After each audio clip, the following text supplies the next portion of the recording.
അറക്കലിന്റെ മനക്കലിലേക്ക് സ്വാഗതം. എന്റെ മുത്തുകളെ, സ്വത്തുക്കളെ, കരളുകളെ, കുളിരുകളെ, പഞ്ചാര കുഞ്ചുകളെ. നമ്മളെ ബയോളജിയിൽ ഫസ്റ്റ് ചാപ്റ്ററിൽ ഒരു കിടിലൻ ടോപ്പിക്കാണെന്ത് പ്രോട്ടീൻ സിന്തസിസ്. ഇത് പ്രോട്ടീൻ സിന്തസിസിന്റെ ചിത്രമാണ്. ഈ ചിത്രം കണ്ടിട്ട് എന്താ സംഭവം, ഓ മൈ ഗോഡ്. ഓക്കെ, അങ്ങനെയൊന്നും വിചാരിക്കരുത്. This is protein synthesis, protein നിർമ്മാണം. അതെല്ലാവർക്കും എപ്പോഴും ഇങ്ങനെ ഒരു ഡൗട്ടുള്ള ഒരു സാധനമാണ് പ്രോട്ടീൻ സിന്തസിസ്. കാരണം ട്രാൻസ്ക്രിപ്ഷൻ, ട്രാൻസ്ലേഷൻ, mRNA, tRNA. ചില ആൾക്കാർ ഇതൊന്നും കേട്ടിട്ട് തന്നെ ഉണ്ടാവില്ല. പക്ഷെ പേടിക്കരുത്, നമ്മളൊക്കെ സെറ്റാക്കി തരും. No tension, no worry.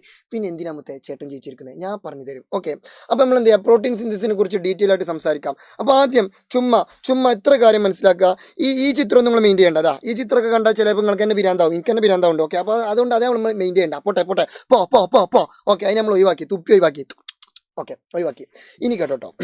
അപ്പോൾ പ്രോട്ടീൻ സിന്തസിസ് നടക്കുന്ന സ്ഥലം എവിടെയെന്ന് ചോദിച്ചാൽ ആദ്യം നിങ്ങൾ അതാ മനസ്സിലാക്കേണ്ടത്. പ്രോട്ടീൻ സിന്തസിസ് നടക്കുന്ന സ്ഥലം എന്താണെന്ന് ചോദിച്ചാൽ ഒരു കോശം, ഇതൊരു കോശമാണെന്ന് വിചാരിക്കുക. ഈ വട്ടം രസമല്ല, ഒരു ഗുമ്മുള്ള വട്ടം വരക്കാം. ദിസ് ഈസ് ഒരു അടിപൊളി വട്ടം. ഓക്കെ, ഇതാണ് ഒരു കോശം കരുതി. ഈ കോശത്തിൻ്റെ നടുവിൽ എന്തുണ്ട്? ന്യൂക്ലിയസ് ഉണ്ട്. ന്യൂക്ലിയസ് ഉണ്ട്. ആ ന്യൂക്ലിയസിലല്ലേ പ്രോട്ടീൻ സിന്തസിസ് നടക്കുന്നത്? അല്ല. പിന്നെ എവിടെയാണ് പ്രോട്ടീൻ സിന്തസിസ് നടക്കുന്നത്? ന്യൂക്ലിയസിലല്ല. കോശത്തിൻ്റെ നടുവിൽ ന്യൂക്ലിയസ് ഉണ്ട്, അതൊക്കെ. പക്ഷേ പ്രോട്ടീൻ സിന്തസിസ് നടക്കുന്ന സ്ഥലം ഏതെന്ന് ചോദിച്ചാൽ ഈ ന്യൂക്ലിയസിന് പുറത്ത് ഒരു മൂലയിൽ ഇവനെ വിളിക്കുന്ന പേരാണ് റൈബോസോം. എന്താ പേര്? റൈബോസോം. നല്ല പേര്. Okay, ribosome. കുട്ടികൾക്കൊക്കെ ഇടാം, റൈബോസോം. ഈ റൈബോസോമിൽ വെച്ചിട്ടാണ് എന്ത് നടക്കുന്നത്? പ്രോട്ടീൻ നിർമ്മാണം, പ്രോട്ടീൻ സിന്തസിസ് നടക്കുന്നത്. ഓക്കെ അല്ലേ? അത്രയും കാര്യങ്ങൾ സെറ്റ് അല്ലേ? ഈ പ്രോട്ടീൻ സിന്തസിസിന് ആവശ്യമായിട്ടുള്ള മെറ്റീരിയൽസ് അതെന്താ? എന്ത് വെച്ചിട്ടാണ് നമ്മൾ പ്രോട്ടീൻ സിന്തസിസ് ഉണ്ടാക്കുന്നത്? പറയൂ. എന്ത് വെച്ചിട്ടാണ് പ്രോട്ടീൻ സിന്തസിസ് ഉണ്ടാക്കുന്നത്? ഇപ്പോൾ ഒരു പൊറോട്ട ഉണ്ടാക്കണമെങ്കിൽ എന്ത് വേണം? മൈദ വേണം. അങ്ങനെയെങ്കിൽ പ്രോട്ടീൻ ഉണ്ടാക്കണമെങ്കിൽ എന്ത് വേണം? കിട്ടി. Amino acid. എന്താ വേണ്ടത്? അമിനോ ആസിഡ് ഉണ്ടെങ്കിൽ നമുക്ക് എന്തുണ്ടാക്കാം? പ്രോട്ടീൻ ഉണ്ടാക്കാം. അപ്പോൾ ആ രണ്ട് കാര്യങ്ങൾ ഓർത്ത് വെക്കുക. റൈബോസോമിൽ വെച്ചിട്ടാണ് പ്രോട്ടീൻ സിന്തസിസ് നടക്കുന്നത്. പിന്നെ അമിനോ ആസിഡ് ഉണ്ടെങ്കിൽ എന്തുണ്ടാക്കാം? പ്രോട്ടീൻ സിന്തസിസ് ഉണ്ടാക്കാം. അപ്പോൾ പ്രോട്ടീൻ സിന്തസിസിന്റെ മെറ്റീരിയൽ എന്താണ്? അമിനോ ആസിഡ് ആണ്. ഓക്കെ, ഇനി നമുക്ക് തുടങ്ങാം. ഇതാരേനു ഈ വട്ടാര? അത് ന്യൂക്ലിയസ്. ഓക്കെ, ഒന്ന് എഴുതി വെക്കാം, അല്ലെങ്കിൽ മറന്നുപോയാലോ. ഓക്കെ, ഇവനാണ് ന്യൂക്ലിയസ്. ഈ ന്യൂക്ലിയസിൻ്റെ കയ്യിലാണ് എന്തുള്ളത്? എന്തോ ഒരു സാധനം ഉണ്ട്, DNA. എന്തുള്ളത്? DNA. ന്യൂക്ലിയസിൻ്റെ കയ്യിലാണ് എന്തുള്ളത്? DNA. ഇത്രയും കാര്യങ്ങളൊക്കെ അല്ലേ? ഇനി ശ്രദ്ധിച്ചു കേട്ടോ. അതായത് നമ്മൾ പ്രോട്ടീൻ സിന്തസിസിന് 2 സ്റ്റെപ്പാണ്. ഒന്നാമത്തെ സ്റ്റെപ്പിൻ്റെ പേരാണ് ട്രാൻസ്ക്രിപ്ഷൻ. എന്ത് പേര്? ട്രാൻസ്ക്രിപ്ഷൻ. ഒന്ന് പറയൂ, ട്രാൻസ്ക്രിപ്ഷൻ. ഇനി രണ്ടാമത്തെ സ്റ്റെപ്പിൻ്റെ പേരാണ് ട്രാൻസ്ലേഷൻ. ഒന്ന് റൊമാൻറ്റിക് ആയിട്ട് പറഞ്ഞോളൂ.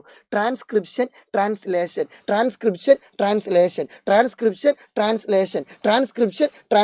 ആ 2 സ്റ്റേജ് പഠിച്ചല്ലോ. ഓക്കെ, ഇനി എന്താണ് ഈ 2 സ്റ്റേജിലും നടക്കുന്നത് എന്ന് ഞാൻ വിവരിച്ചു തരാം. ഓക്കെ, ശ്രദ്ധിച്ചു കേട്ടോ.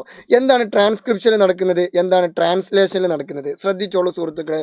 അതായത് പ്രോട്ടീൻ സിന്തസിസ് നടക്കുന്ന സ്ഥലം റൈബോസോം, ആവശ്യമായിട്ടുള്ള മെറ്റീരിയൽസ് അമിനോ ആസിഡ്. ഓക്കെ അല്ലേ?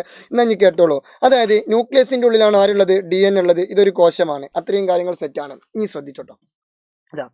നമ്മൾ പ്രോട്ടീൻ സിന്തസിസ് എന്നല്ല, ലോകത്തിലുള്ള എന്ത് പരിപാടിയാണെന്നുണ്ടെങ്കിലും അത്ര വേണ്ട, ശരീരത്തിൻ്റെ ഉള്ളിലുള്ള എന്ത് പരിപാടിയാണെന്നുണ്ടെങ്കിലും ആ പരിപാടിയെക്കുറിച്ചുള്ള മുഴുവൻ മെസ്സേജസും സ്റ്റോർ ചെയ്തത് എവിടെയാണ്?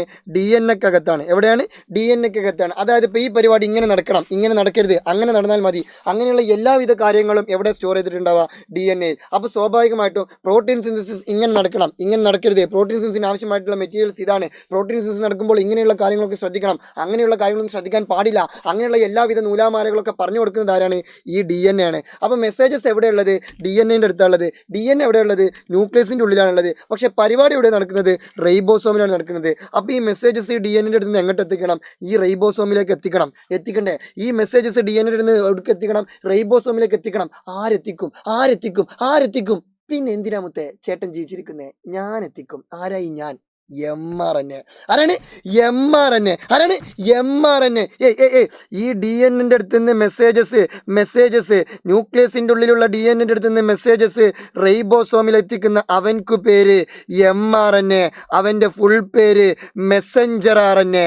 mRNA-ൻ്റെ ഫുൾ എന്താണ്? Messenger RNA. എന്താണ്? Messenger RNA. അങ്ങനെയെങ്കിൽ ഈ മെസ്സഞ്ചർ RNA ആദ്യം ഇങ്ങോട്ട് എത്തിക്കണം എന്നുണ്ടെങ്കിൽ ആദ്യം ഈ mRNA ഇവിടെ ഉണ്ടാവേണ്ടത്. അപ്പോൾ ഈ DNA-ൻ്റെ ഉള്ളിൽ നിന്നാണല്ലോ ഈ mRNA ഉണ്ടാവുന്നത്. ഈ DNA-ൻ്റെ ഉള്ളിൽ നിന്ന് ഈ mRNA ഉണ്ടാവുന്ന പരിപാടി ഉണ്ടല്ലോ, ആ പരിപാടിയെ വിളിക്കുന്ന പേരാണെന്ത്? ട്രാൻസ്ക്രിപ്ഷൻ. എന്താണ്? Transcription. mRNA is formed from a specific nucleotide sequence in DNA, അല്ലെങ്കിൽ mRNA is formed from a DNA with help of enzymes സഹായിക്കുന്നുണ്ട് കേട്ടോ ഈ പരിപാടിക്ക്. അത് വെറുതെ ഓർത്ത് വെച്ചാൽ മതി. These process is known as transcription. ഈ mRNA അടുത്താണ് എന്തുള്ളത്? Contain messages for protein synthesis. Protein നിർമ്മാണത്തിന് ആവശ്യമായിട്ടുള്ള മെസ്സേജസ്, സന്ദേശങ്ങൾ, എങ്ങനെയാണ് പ്രോട്ടീൻ നിർമ്മാണം നടക്കേണ്ടത് എന്നുള്ള വിവരങ്ങളൊക്കെ ആരുടെ mRNA അടുത്തുള്ളത്. അതുകൊണ്ടാണ് ഓനെ മെസ്സഞ്ചർ RNA എന്ന് വിളിച്ചത്. ദൂതൻ അതാണ് അതിന്റെ മലയാളം. ഓക്കെ, എന്നാ കേട്ടോളൂ. അപ്പോൾ DNA നിന്നും mRNA രൂപപ്പെടുന്ന, DNA നിന്നും എൻസൈമുകളുടെ സഹായത്താൽ mRNA രൂപപ്പെടുന്ന പരിപാടിയാണെന്ത്? ട്രാൻസ്ക്രിപ്ഷൻ. ഈ mRNA പ്രോട്ടീൻ നിർമ്മാണത്തിനുള്ള സന്ദേശം അടങ്ങിയിട്ടുള്ളത്, മെസ്സേജസ് അടങ്ങിയിട്ടുള്ളത്. ആ മെസ്സേജസ് ഒക്കെ ആയിട്ട് ഈ mRNA, ഈ ബഹുമാനപ്പെട്ട mRNA എങ്ങോട്ടെത്തും? റൈബോസോമിലേക്ക്. അങ്ങനെ റൈബോസോമിൽ വെച്ചിട്ട് പ്രോട്ടീൻ നിർമ്മിക്കാൻ ആവശ്യമായിട്ടുള്ള മെസ്സേജസ് കിട്ടി. അതായത് ഇപ്പോൾ ഒരു എക്സാമ്പിൾ പറയുകയാണെന്നുണ്ടെങ്കിൽ പൊറാട്ട എങ്ങനെയാണ് ഉണ്ടാക്കേണ്ടതെന്നുള്ള മെസ്സേജസ് കിട്ടി. പൊറാട്ടയ്ക്ക് മൈദയാണ് ആവശ്യമുള്ളത്, അതെന്ത് ചെയ്യണം? ഇങ്ങനെ അടിച്ച് പരത്തണം, ഇടയ്ക്കിടയ്ക്ക് എണ്ണൊക്കെ എന്ത് ചെയ്യണം? പുരട്ടണം, വേണമെങ്കിൽ വേർപ്പൊക്കെ എടുത്തുകൊണ്ട് ഇങ്ങനെയൊക്കെ ചെയ്യാം, അങ്ങനെ ചെയ്യണം. ഓക്കെ, അപ്പോൾ അങ്ങനെയൊക്കെ ചെയ്യണം എന്നുള്ള മെസ്സേജസ് ഒക്കെ എന്ത് ചെയ്ത് കിട്ടി? ഇവിടെ കൊണ്ടു കൊടുത്തു. അതായത് എങ്ങനെയാണ് പ്രോട്ടീൻ നിർമ്മിക്കേണ്ടത് എന്നുള്ള മെസ്സേജസ് mRNA എത്തിച്ചു കൊടുത്തു. പക്ഷെ മെറ്റീരിയൽസ് കൊണ്ടു കൊടുത്തോ? മെറ്റീരിയൽസ് കൊണ്ടുകൊടുത്തോ? ഇപ്പോൾ പൊറാട്ട ഉണ്ടാക്കേണ്ടത് മൈദ കൊണ്ടാണ്, പിന്നെ എണ്ണ വേണം, ചട്ടി ചൂടാക്കണം, പിന്നെ അടിച്ച് പരത്തണം, അങ്ങനെ മെസ്സേജസ് ഒക്കെ കൊടുത്തു. എന്നിട്ട് മൈദ കൊടുത്തില്ല, വല്ല കാര്യമുണ്ടോ? പിന്നെ എന്താ കാറ്റ് നിർത്താണ്ട് പൊറാട്ട ഉണ്ടാക്കാൻ പറ്റുമോ? ഇല്ലല്ലോ. അപ്പോൾ എന്ത് ചെയ്യണം? ഇങ്ങോട്ട് എന്ത് കൊടുക്കണം? മെറ്റീരിയൽസ് കൊടുക്കണം. എന്താ മെറ്റീരിയൽസ്? നമ്മൾ പഠിച്ചിരുന്നു, അമിനോ ആസിഡ്. അപ്പോൾ അമിനോ ആസിഡ് ഈ റൈബോസോമിലേക്ക് എത്തിക്കണം. അത് ആരെത്തിക്കും? അത് mRNA എത്തിക്കോ? ഒലക്കെത്തിക്കും. mRNAക്ക് ഇവിടെ വേറെ പരിപാടി ഉണ്ട്. അപ്പോൾ പിന്നെ വേറെ പരിപാടിക്ക് എന്ത് ചെയ്യണം? വേറെ പരിപാടിക്ക് പോകാൻ പറ്റില്ല. അപ്പോൾ ഇങ്ങോട്ടേക്ക് ഈ റൈബോസോമിലേക്ക് എന്തെത്തിക്കണം? അമിനോ ആസിഡിന് എത്തിക്കണം. ഈ റൈബോസോമിലേക്ക് എന്തെത്തിക്കണം? അമിനോ ആസിഡിന് എത്തിക്കണം. ശരീരത്തിൻ്റെ വിവിധ ഭാഗങ്ങളിൽ നിന്നും റൈബോസോമിലേക്ക് എന്തെത്തിക്കണം? അമിനോ ആസിഡിന് എത്തിക്കണം. ആരെത്തിക്കും? പിന്നെ എന്തിനാമത്തെ ചേട്ടൻ ജീവിച്ചിരിക്കുന്നേ? ഞാൻ എത്തിക്കും. ആരായി ഞാൻ? tRNA. എന്താ പേര്? tRNA. അതിൻ്റെ ഫുൾ ഫോം എന്താ? Transfer RNA. അത് ശരീരത്തിൻ്റെ വിവിധ ഭാഗങ്ങളിൽ നിന്നും അമിനോ ആസിഡ്സിനെ റൈബോസോമിലേക്ക് ട്രാൻസ്ഫർ ചെയ്യുന്നതുകൊണ്ട് അവനെ വിളിച്ചു ട്രാൻസ്ഫർ RNA, tRNA. ഓക്കെ, അങ്ങനെ ശരീരത്തിൻ്റെ വിവിധ ഭാഗങ്ങളിൽ നിന്നും എന്ത് ചെയ്യുന്നു? tRNA എന്ത് ചെയ്യുന്നു? മെസ്സേജസ് അങ്ങോട്ട് എത്തിക്കുന്നു. ഇപ്പം മെസ്സേജസ് അല്ല, അമിനോ ആസിഡ്സിനെ അങ്ങോട്ട് എത്തിക്കുന്നു. ഇപ്പം മെസ്സേജസും കിട്ടി, അതേപോലെ തന്നെ അമിനോ ആസിഡ്സും കിട്ടി. അമിനോ ആസിഡ്സ് ആര് കൊണ്ടുകൊടുത്തു? tRNA കൊണ്ടുകൊടുത്തു. മെസ്സേജസ് ആര് കൊണ്ടുകൊടുത്തു? mRNA കൊണ്ടുകൊടുത്തു. ഇനി പരിപാടി നടത്തിക്കൂടെ? നടത്താം. പക്ഷെ ഒരാളെ സഹായം വേണം. ആരെ സഹായം എന്നറിയോ? അതായത് ഈ മെസ്സേജസിനനുസരിച്ചിട്ട് ഈ അമിനോ ആസിഡ്സിന് എങ്ങോട്ട് വന്ന അമിനോ ആസിഡ്സ് ഉണ്ടല്ലോ, ആ വന്ന അമിനോ ആസിഡ്സിനെ ഇങ്ങനെ കമ്പൈൻ ചെയ്ത് പ്രോട്ടീൻ ഉണ്ടാക്കണമല്ലോ. ഒരു പണിക്കാരനെ വേണ്ടേ? പണിക്കാരനുണ്ട്. ആരാണ് പണിക്കാരൻ? പൊറാട്ട ഉണ്ടാക്കണമെങ്കിൽ ഒരു പണിക്കാരനെ വേണ്ടേ? പണിക്കാരൻ ആരാ? RNA. ആരാണ്? RNA. ഈ റൈബോസോമിൻ്റെ ഉള്ളിൽ ഒരു RNA ഉണ്ട്. ഓൻ്റെ പേരാണെന്ത്? RNA. Ribosomal RNA. എന്താ പേര്? Ribosomal RNA. ഓക്കെ, ഈ റൈബോസോമൽ RNA എന്ത് ചെയ്യും? ഈ tRNA കൊണ്ട് കൊടുത്തിട്ടുള്ള അമിനോ ആസിഡ്സ് ഉണ്ടല്ലോ, അതിനിങ്ങനെ കമ്പൈൻ ചെയ്ത് എന്തുണ്ടാക്കും? പ്രോട്ടീൻ ഉണ്ടാക്കും. ഇതാണ് രണ്ടാമത്തെ സ്റ്റെപ്പ്.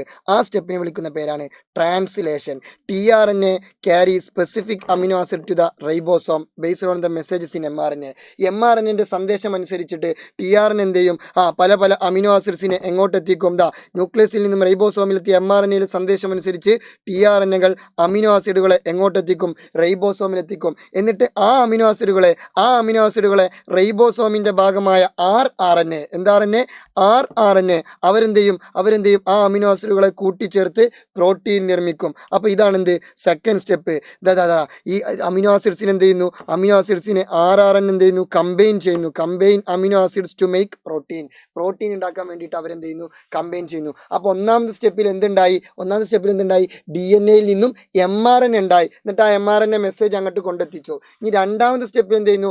ഈ mRNA മെസ്സേജ് അനുസരിച്ചിട്ട് ശരീരത്തിന്റെ വിവിധ ഭാഗങ്ങളിൽ നിന്നും tRNA എന്ത് ചെയ്തു? അമിനോ ആസിഡ്സിനെ എങ്ങോട്ട് കൊണ്ടുകൊടുത്തു? റൈബോസോമിലേക്ക് കൊണ്ടുകൊടുത്തു. എന്നിട്ട് ആ റൈബോസോമിൽ വെച്ചിട്ട് എന്ത് ചെയ്തു? ആ അമിനോ ആസിഡ്സിനെ rRNA ഇങ്ങനെ കമ്പൈൻ ചെയ്ത് എന്തുണ്ടാക്കി? പ്രോട്ടീൻ ഉണ്ടാക്കി. ഇതാണ് പ്രോട്ടീൻ സിന്തസിസ് എന്ന് പറയുന്ന പരിപാടി. എങ്ങനെയുണ്ടെങ്കിൽ അടിപൊളിയല്ലേ? ഓക്കെ. അപ്പോൾ പ്രോട്ടീൻ സിന്തസിന് 2 സ്റ്റെപ്പാണ്, ട്രാൻസ്ക്രിപ്ഷനും ട്രാൻസ്ലേഷനും. അത് ഓർത്ത് വെക്കുക. ട്രാൻസ്ക്രിപ്ഷനിൽ എന്തെല്ലാം നടക്കുന്നു, ട്രാൻസ്ലേഷനിൽ എന്തെല്ലാം നടക്കുന്നു എന്നുള്ളത് നമ്മൾ വ്യക്തവും കൃത്യവുമായിട്ട് എന്ത് ചെയ്തു, ഡിസ്കസ് ചെയ്തു. ഒരു കാര്യം കൂടി ഇവിടെ നിങ്ങൾ പരീക്ഷയ്ക്ക് പഠിക്കണം. അതായത് ഈ 3 ചിത്രം പരീക്ഷയ്ക്ക് ചേരും. എന്നിട്ട് ഇതാരാന്ന് ചോദിക്കും, 1 മാർക്കിനെ ചോദിക്കുള്ളൂ. വളരെ സിമ്പിളാണ്. ഈ ഫസ്റ്റത്തെ ഈ ചങ്ങായി ഉണ്ടല്ലോ, ഇവനാണ് ആര്, MRNA. എന്താ പേര്? അയ്യോ 2R എന്നോ. ഓക്കെ, ഇവൻ്റെ പേരാണെന്ത്, MRNA. എന്താണ് MRNA? എന്താ എഴുതിയിട്ട് ഒരു രസമില്ലാത്തു. ഓക്കെ, ആദ്യം എഴുതാം. Okay, MRNA. ഇവൻ്റെ പേരെന്താണ്, TRNA. അപ്പോൾ ഇവൻ എന്തായിരിക്കും, RRNA. ഇത് എപ്പോഴും അങ്ങോട്ടും ഇങ്ങോട്ടും മാറാൻ ചാൻസ് ഒന്നുമില്ല. സിമ്പിളാണ്. ഇതൊരു ലോജിക്ക് വെച്ച് ചിന്തിച്ചാൽ മതി. എടാ DNA-ക്ക് എത്ര സ്ട്രാൻഡ് ഉണ്ട്? 2 സ്ട്രാൻഡ്. ഡബിൾ സ്റ്റാൻഡേർഡ് ആണല്ലോ DNA. എന്നാൽ RNA-ക്ക് എത്ര സ്ട്രാൻഡേ ഉള്ളൂ? ഒറ്റ സ്ട്രാൻഡേ ഉള്ളൂ. എത്ര സ്ട്രാൻഡ്? ഒറ്റ സ്ട്രാൻഡ്. അപ്പോൾ നോക്കടാ, ഇവിടെ കണ്ടോ, ഇത് ഒറ്റ സ്ട്രാൻഡ് അല്ലേ, ഇത് അങ്ങനെ 2 ഉണ്ടെങ്കിൽ അത് DNA ആണ്. പക്ഷെ ഇതെന്താണ്, ഇത് ഒറ്റ ഒന്നുള്ളൂ. അപ്പോൾ ഇതെന്താണ്, RNA ആയിരിക്കും. ഇത് ഏത് RNA ആണ്? MRNA ആണ്. അപ്പോൾ സാർ ഇതിനും ഒറ്റ സ്ട്രാൻഡ് അല്ലേ ഉള്ളൂ, അപ്പോൾ ഇത് MRNA ആയിക്കൂടെ? ഇല്ല. കാരണം ഇത് കണ്ടോ, ഇതിങ്ങനെ ഒരു ഉണ്ടൻ്റെ ഉള്ളിലാണ് കിടക്കുന്നത്. ഇവിടെ അങ്ങനെ ഉണ്ടോ? ഇല്ല. പക്ഷെ ഇവിടെ എന്തുണ്ട്, ഉണ്ടയുണ്ട്. ആ ഉണ്ട ഏതാണ്? റൈബോസോമാണ്. അതുകൊണ്ടാണ് ഇവിടെ RRNA എന്ന് വിളിച്ചത്. ഇവിടെ MRNA എന്ന് കാരണം എന്താ, ഇവിടെ ഒരു ഉണ്ടൊന്നുമില്ല, ഇത് സിംഗിളാണ്, ഒരു സിംഗിൾ സ്ട്രാൻഡ്. അത് MRNA. ഈ ഉണ്ടൻ്റെ ഉള്ളിലാണ് RNA എങ്കിൽ അത് RRNA. ആ ഉണ്ടയാണ് റൈബോസോം. അപ്പോൾ സാർ ഇതെന്താ, ഇത് കണ്ടോ, ഇത് കണ്ടാൽ നമുക്കൊരു T പോലെ തോന്നണില്ലേ? ഇതങ്ങനെ ഒരു T അതിൻ്റെ ഉള്ളിൽ വരച്ചൂടെ? ഇതാ ഒരു T, ചെറിയ T വരച്ചൂടെ? വരയ്ക്കാം. ഓക്കെ, ഇതാ. അപ്പോൾ T വരയ്ക്കാൻ പറ്റുന്നത് കൊണ്ട് അത് TRNA. എന്താRNA? TRNA. ഓക്കെ അല്ലേ? അപ്പോൾ MRNA, TRNA, RRNA. ഈ ചിത്രം പരീക്ഷയ്ക്ക് തന്നിട്ട് ഇതാരാന്ന് ചോദിച്ചാൽ എൻ്റെ മുത്തുമണികൾ പറഞ്ഞു കൊടുക്കണം. സോ ഈ ഒരു വീഡിയോ നിങ്ങൾക്ക് ഇഷ്ടപ്പെട്ടെന്ന് വിചാരിക്കുന്നു. അപ്പോൾ നിങ്ങൾ എന്ത് ചെയ്യുക, നിങ്ങളുടെ അഭിപ്രായങ്ങൾ കമൻറ്റ് ചെയ്യുക. സോ നിങ്ങളുടെ എല്ലാ ഫ്രണ്ട്സുകൾക്കും എന്ത് ചെയ്യുക, ഷെയർ കൊടുക്കുക. Good bye, good night. ഇത് നിങ്ങളുടെ സ്വന്തം ബഹുമാനപ്പെട്ട അറക്കൽ.